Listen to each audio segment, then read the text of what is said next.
me yang, to me yang to Z.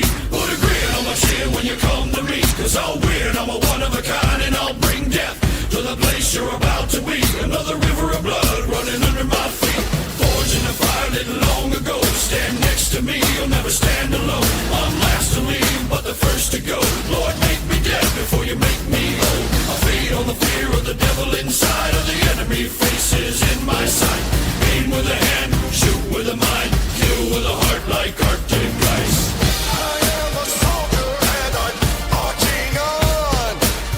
I am a soldier and I'm marching on. I am a warrior, this is my song. I am a warrior and this is my song. I bask in the glow of the rising war, lay waste to the ground of an enemy shore.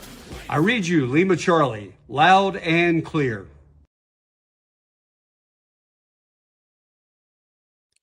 Hello, everyone. Welcome to another episode of Lima Charlie.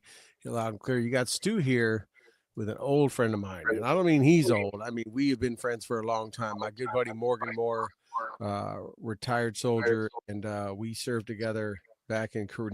Never in deployment, if you don't want, I guess back then Korea is about the closest thing to a deployment, but we were in Korea in the late 80s and served together and have all kind of stories from there, but that's for a different show. May have to have that one later in the evening.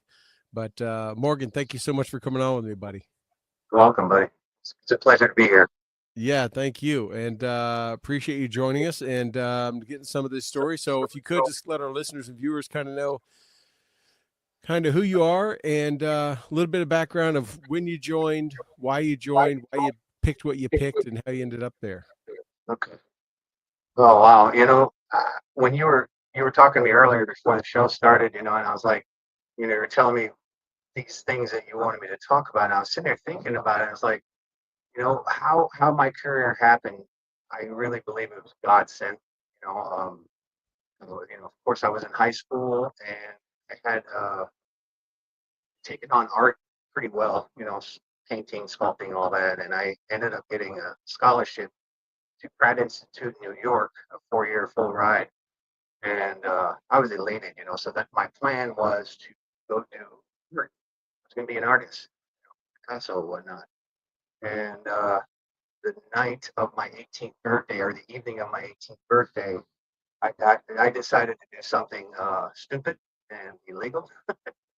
And I got arrested, and Monday morning I lost my scholarship to Pratt Institute. And then somewhere from that point to the next, we were outside, and we being a bunch of friends of mine, my girlfriend and my other friend and his girlfriend, and we decided to skip school. And we skipped school and we went and we were driving. I don't even know really how we got to where we got to. We went to Lewiston, which is in Maine. That's where I joined the Army from. And next thing I know, I was getting out of the car, smoked, was rolling out of the car, as you probably imagine what that was. And I found myself walking directly into the Army recruiter station and saying infantry, 6 years. And at that time, computers weren't really involved in life. So the guy whipped out a piece of rice paper and started typing, click, click, click, click on a typewriter. He was so excited he got somebody in 6 years for the infantry. And that's how I ended up in the infantry. So it really wasn't much of a choice. I'm not sure what happened from the car to the recruiter station, how I got in there, and how I said what I said. All I know is my father was 34 years in the Army. And I think that it might have had something to do with it, upbringing, just implanting and, discipline and whatnot. So I thought that was probably the best thing, or I really believe God thought it was the best thing for me to do. Because if I went the other direction and stayed away from that recruiter's office, I probably would have not ended up with it. So you went into basic training preventing. Hold on, you went from a Cheech and Chong mobile right into the recruiting station. Pretty much, buddy. Pretty much. I was wearing an Army green, OD green field jacket that I painted Jim Morrison's face silhouette on the back of it. And it said the Doors on it. I had long blonde hair. And I know I definitely smelled like weed when I walked in there. So, yeah, that's how it started. Yeah. Wow. I've heard a lot of drunken stories ended up in the Army, but I think that's the first one I've heard where I was high and I went into the Army. Yeah, right. Yeah, I mean, when I joined was 84? No, 82. 1982, and Yeah, right after high school, and back then the urinalysis and all that stuff wasn't in play yet. There was a lot of Vietnam vets left over, and a lot of old school teaching new school how to. I don't mean to sound bad, but teach them how to rig up, and heroin and coke, and it was just crazy when I joined. So, um, but I'm glad I joined. You know, Yeah. So you have what? So you anything went else? in, you made that recruiter's day. You told him infantry. He put you down probably for what, 11 X-ray. Live an X-ray, and you know how that day when you don't even realize it happens, but you're crossing over to AIT, and they separate you in the platoon, and then they say, okay, you now are 11 Charlie, and you're like, huh? What is that? And that's how you're picked for 11 Charlie, which is Borderman, which we are, and yeah, and I went, from there to from Benning to Fort Hood, on to, geez, I'm just going to skip over because it really didn't, it was interesting because it was all the way until my 20th year in the Army that's when I started deploying, you know. So I had all these years of just, rear time of training, you know, motor pool, Connex drills, you know the deal, and it was really boring. So I reached out and I became a drill sergeant. That was you were talking about, a time that had the most impact on me. One of the most influential times is when I was a drill sergeant. It was it was it was a really rewarding experience, and also very difficult at the same time to stay within the gray line. Within that line that you don't want to cross over the power base, or you don't want to touch private, or you just But if you push that all aside, at the end of the day, when it's like 5 years down the line, and a person walks up to you in the PX and says, "Hey, drill sergeant Moore, you were my drill sergeant," and I'm like, "Look, I have no idea who this person is," but it lights a light in your heart, to make you think about you had an impact on somebody's life in your 30-year career that I had the pleasure of serving. So that was probably one of my better units. Um, And you went to drill sergeant in around year 20. Uh, in the year, yeah, no, no, no, no. What I meant to say, I went drill sergeant when I was in 95 to 98. That was like Okay. 13 years in. We didn't deploy until I was in my 20th year Mm. of service, you know. So it was, for me, we went to a peacekeeping mission in Kosovo. Some people call it peacekeeping, some call it a deployment, some called it whatever. But I went to that, and then I went to Afghanistan in 04, 05. Yeah, yeah, 04, 05 when I first got to Hawaii, and then I went to Iraq in 06, 07. Latter part of 07, we ended up getting extended for 18 months. So Iraq, Afghanistan, Kosovo, that's where I went to, and in Korea, of course. Korea wasn't really a deployment, but it was definitely a very fun. Like Troy said, it was a very rewarding duty station, and also very rewarding in teamwork and camaraderie that we built there, because we didn't have distractions. We didn't have families right there, kids right there, all the stuff that allows life to function in the rear. But at the duty station, it allowed us to train for war, and I thought that was. Yeah, I always told people afterwards, you remember when we get to Korea, you got that short time calendar. You can't wait to get out of there. And everyone just count down those days till you get to be a double digit midget, and then your short time when you're out. As soon as I probably told you this before, as soon as I got back to the States and I came back to Hood, I literally was driving on base going to and I was like, what am I doing here? I should have stayed, because we were there in 89, 90. There was nothing else going on. That was the closest thing you were getting to combat as an infantryman, especially where we were right on the DMZ, listening to North Korean propaganda year round. And I was like, where we worked 6 days a week and no one complained about it. We had Sundays off, and we were glad for that because there was a real threat all the time. And when I came back, the biggest regret I had was not staying in the year. Yeah. I agree. It's like everything else in our life that we don't appreciate when we have it, and we're rushed to get rid of it. And I think that's just human nature. But I think as we get older, we can look back on that and try and make it different now.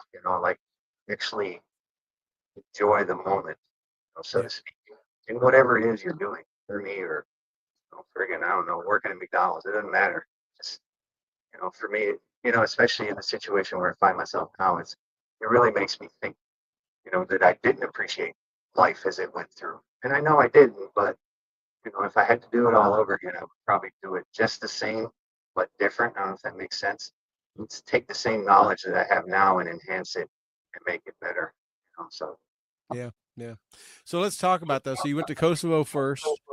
yeah, Pseudo deployment, kind of depends on who you asked to and what you did, right? I'm assuming it was kind of like as you saw in your later deployments, kind of people are back on the fobs all the time, probably like a fobic kind of deployment, if you would, just because there wasn't a lot of kinetic activity. But what stands out from you from that deployment? Because that's probably a little bit different because you didn't have so much combat going on around. You probably had more interactions with the locals, I would assume.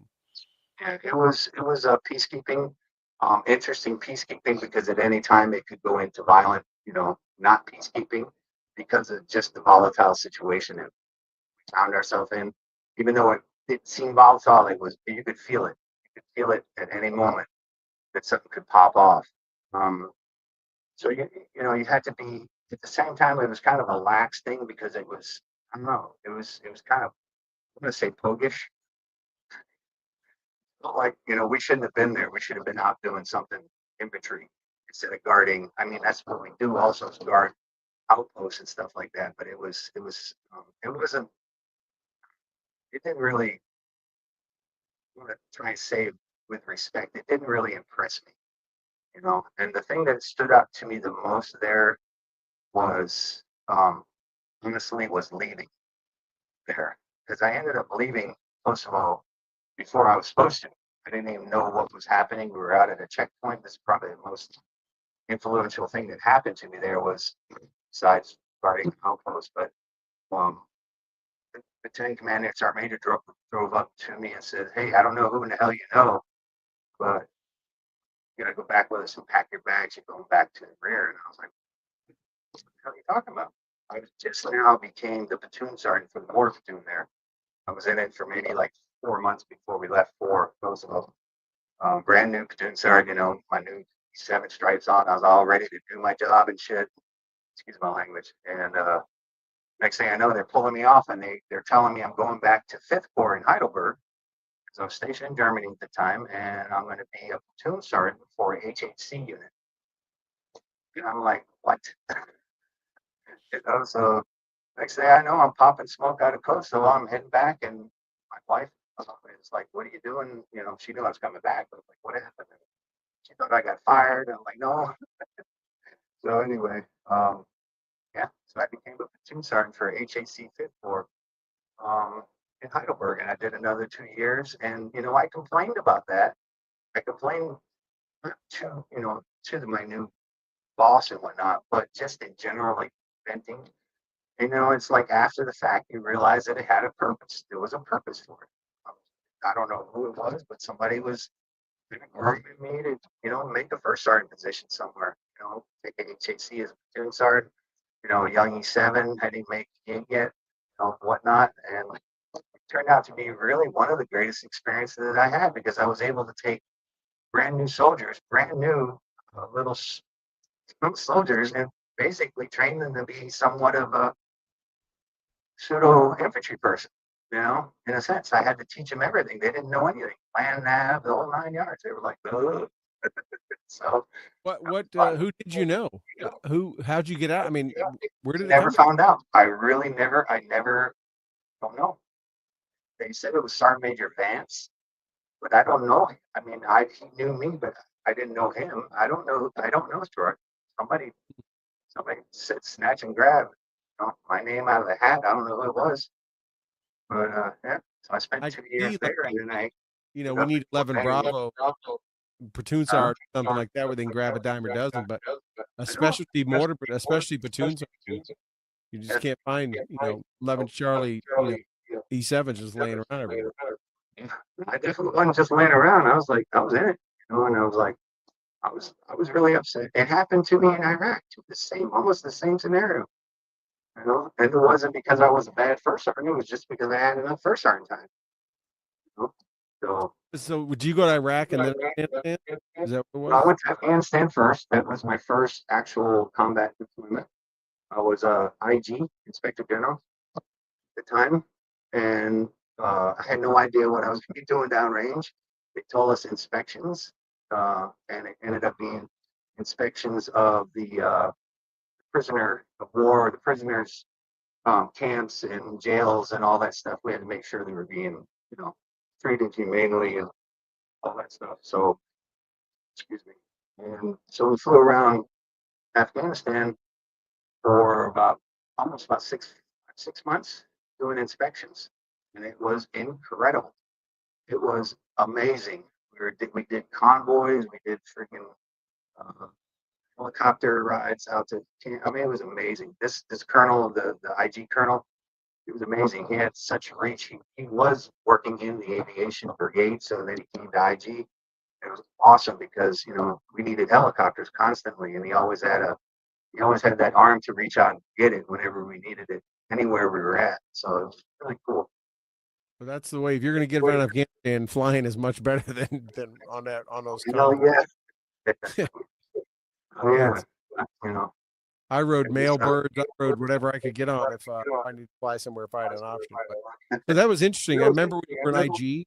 I saw you. I came out to Hawaii and I saw you out there I never really I don't think we ever really talked about what was the mission of the IG downrange? What did you see? What was were after Abu Ghraib and all that stuff? Did you find that the prisons were well maintained and done properly?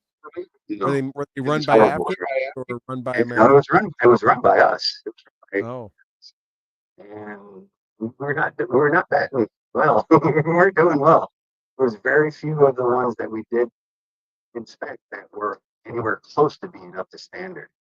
And that's the reason it was right around that time where they were talking about, prisoner and this and prisoner that and maltreatment of this and that. And so we had to go out and be so to speak, the bad guys. But, the colonel I was working with at the time, he wasn't like that. He was, like an IG should be, going and teach and train and guide, and lean towards a certain direction if we're trying to guide that person or that man that way, but not to go in and act like an idiot and tell them they're all jacked up and they need to do this, that, and the other, because you're not going to get any positive feedback like that. So right. It was a really interesting mission.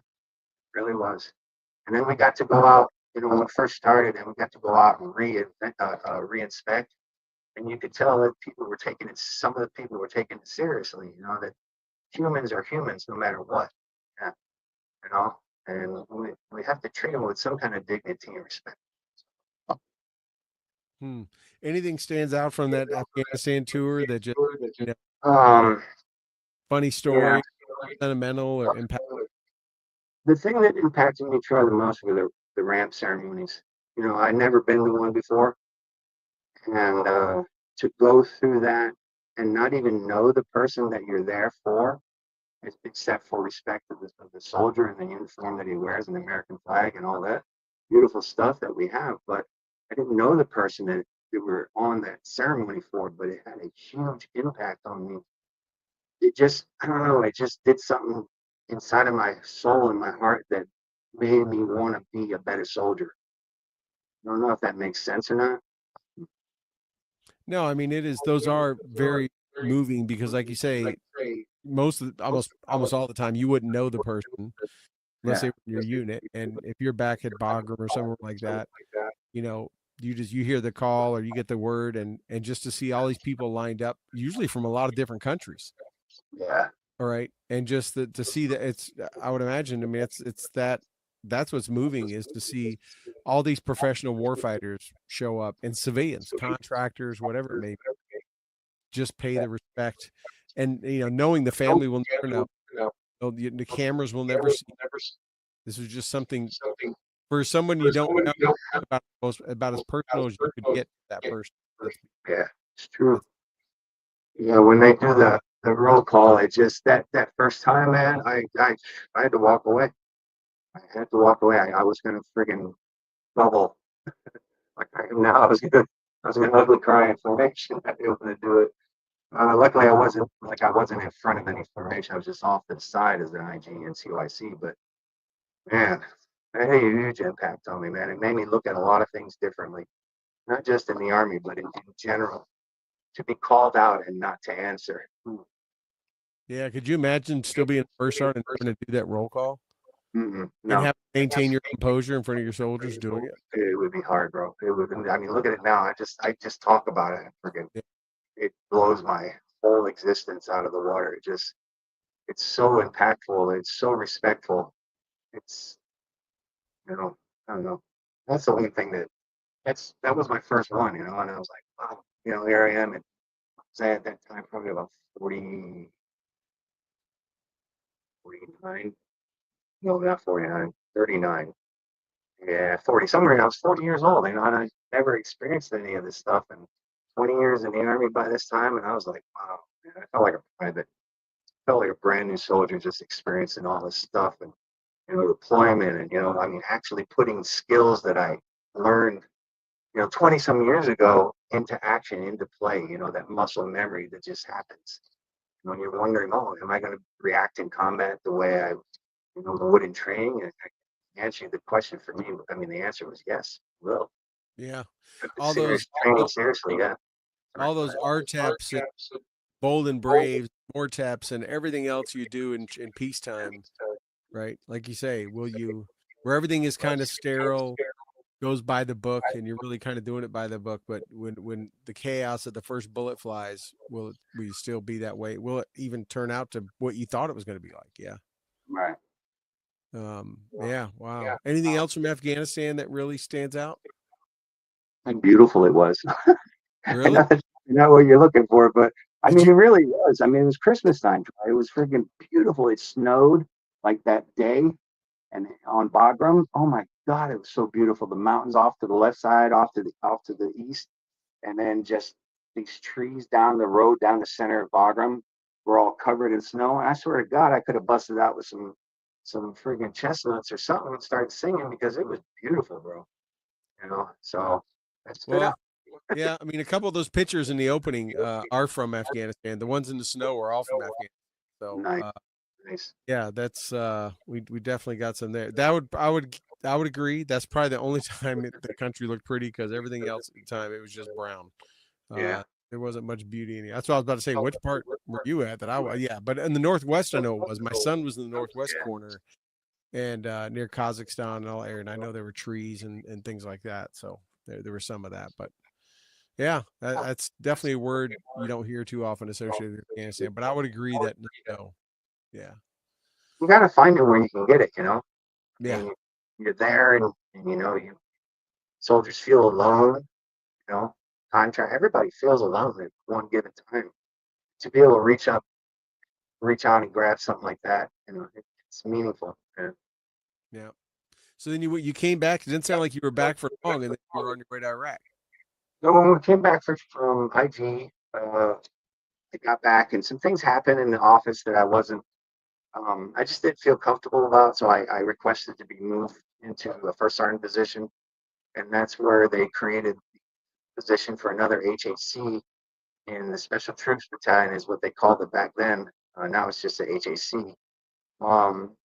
To stand up an HAC for division. And that was an honor, because I mean, shit, I've never had, well, I had first sergeant position at Benning before I came to Germany. I mean, to Germany, to Hawaii.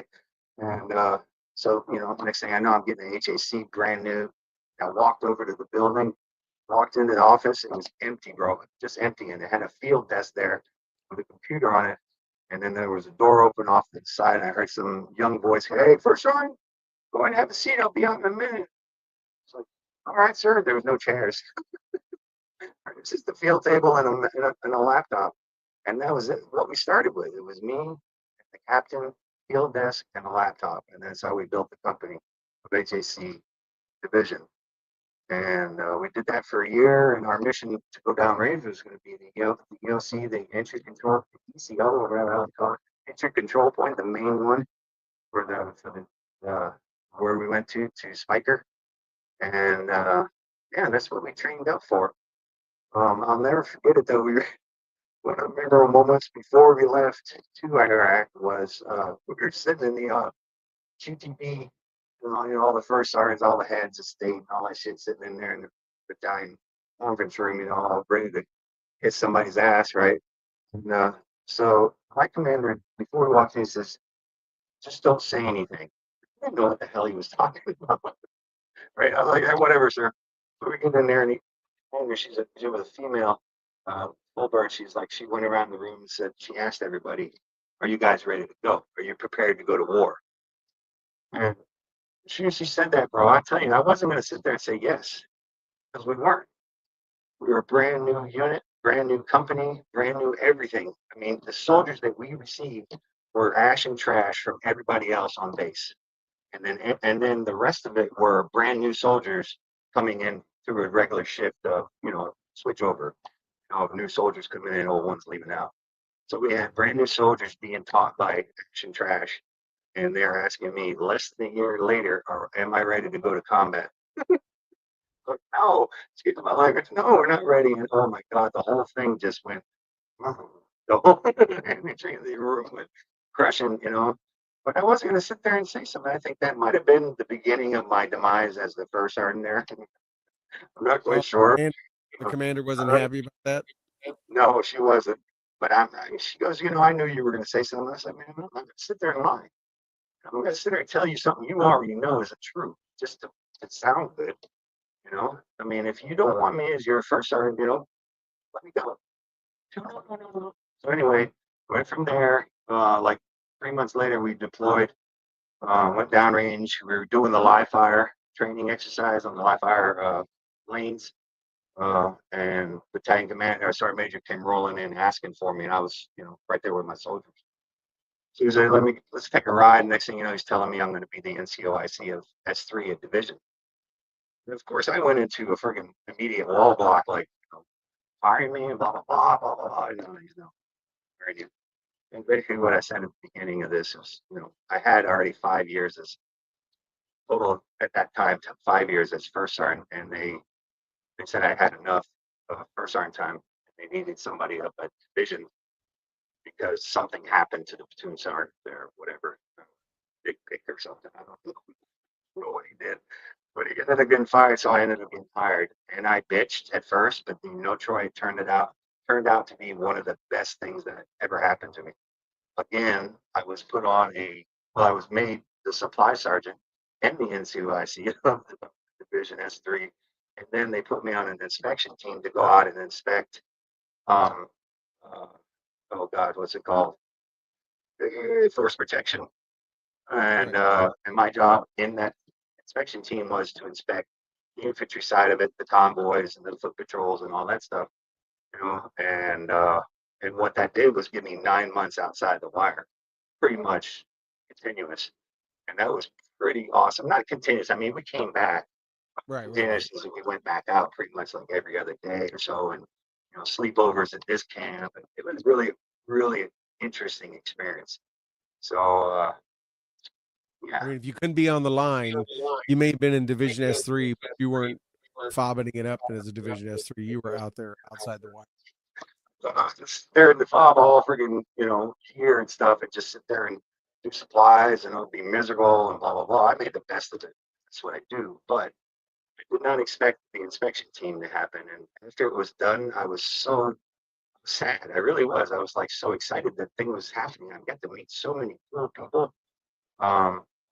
I got to say no to a lot of people that wanted to take me out on a patrol with them, but they hadn't done any training or any planning, anything, prior to. Nope, I lost your audio. What I lose? Oh, No. back. I got you back. Yeah. Okay, good. Yeah. Anyway. So yeah.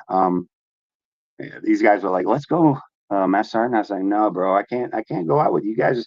You did no inspection. You did no briefing. I don't even know where you're going. I don't know where I'm supposed to sit. I don't know what my actions are. If nothing, if we get a hit from whatever, I'm gonna use my basic instincts to survive. but I'm not going to put myself in a situation that I have to survive. So you guys go have a good patrol. I'll see you when you get back. That was the one time I turned the patrol down. But other than that, I had a great time, man. I think the deployment, the one thing that stood out to me, or one of the one things that really stood out to me was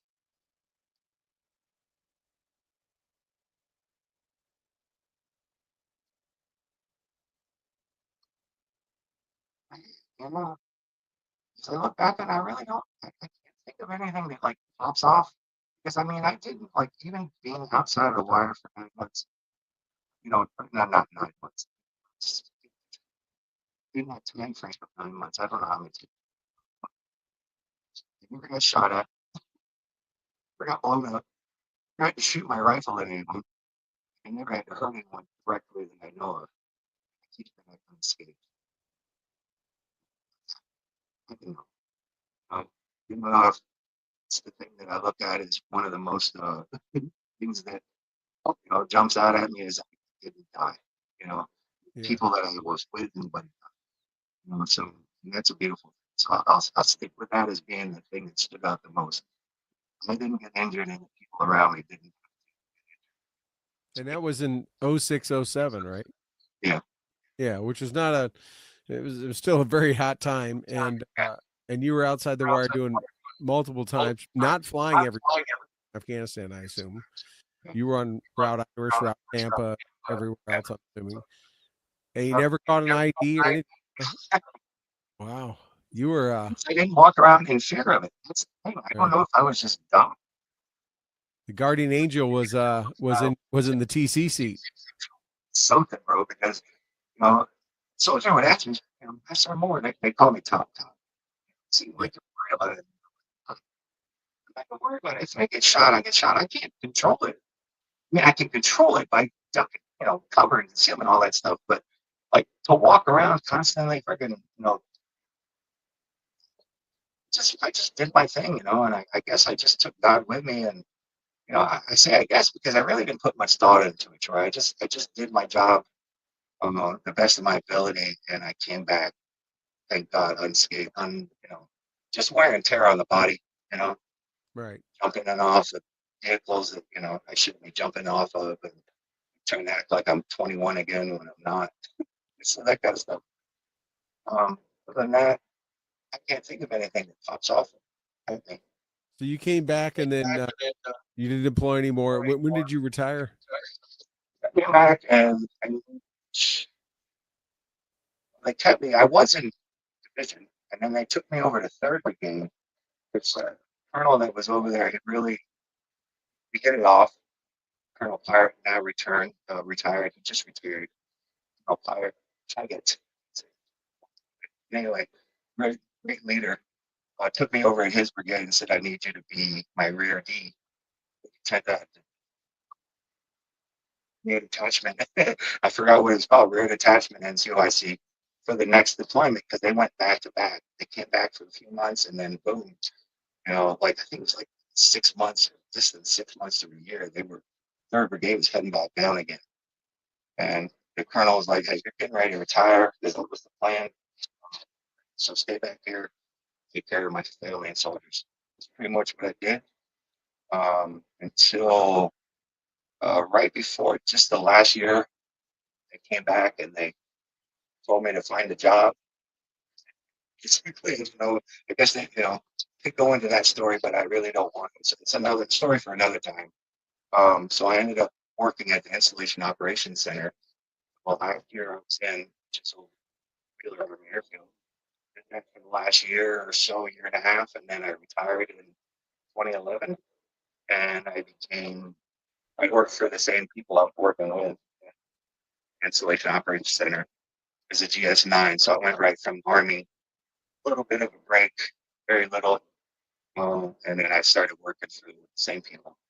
And then I worked from there with them pretty much from 2011 to 2022, where I medically retired from government in June 22, May 22, and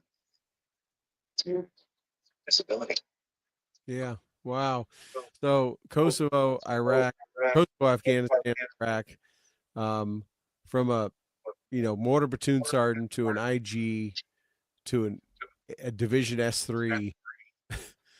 Um, never got to play with mortars again, but did you ever see one? Did you ever hang around? I had a chance when I was in Afghanistan to do some operations with some guys from 10th Mountain. I got to see the latest and greatest and what they did. It was amazing how much they had progressed. And a pleasure, bro. I wish I could have, because I heard some really cool things were happening. 11 Charlie Field, as far as the different inventions they were coming up with, with when you have to be in the vehicle and all sorts of weird stuff. I was like, wow, look at this. Technology is happening, but the 11 Charlie Field, it seemed like it was bypassed for a very, very long time Yeah. as far as upgrading something different. But yeah, Yeah. I guess it's a little They bit. still run polls and they still have somebody has to drop that round and hopefully not keep their hand over the tube. So some of that still in case, but yeah. So all those deployments, of the three, and Kosovo is definitely one of the three. You talked about many meaningful times in each one, Afghanistan, Iraq, and all that. Does anyone stand out as the one that you think had the biggest impact on you? Just in Iraq, your life, yeah, Iraq. was Even it? though I probably, yeah, even though I don't come up with any crazy wild landish stories, but I think Iraq is. I'm sorry to cut you off short. Apologize for that, but I think the impact of the extension that we went through, right, that 6 month extension really brought the brigade or division closer. Does that make sense? Yeah, Within, even if you just want to call it within the platoon, right, within the HHC, I could feel once we get that extension and we all just kind of accepted it and we sat back on it and go, okay, let's rock and roll for another 6 months. And then we just became tight, real, real tight. And then from that, I mean, I still have soldiers today on Facebook.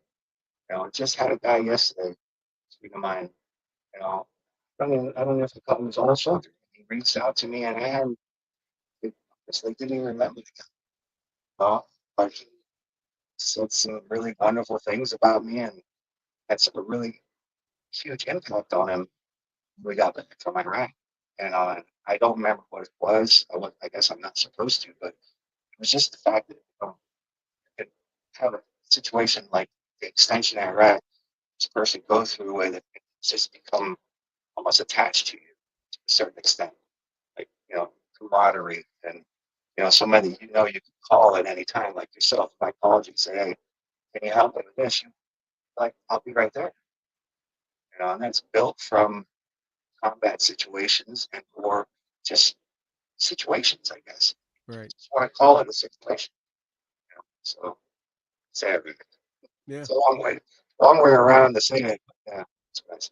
No, that's awesome. That's exactly what I was looking for.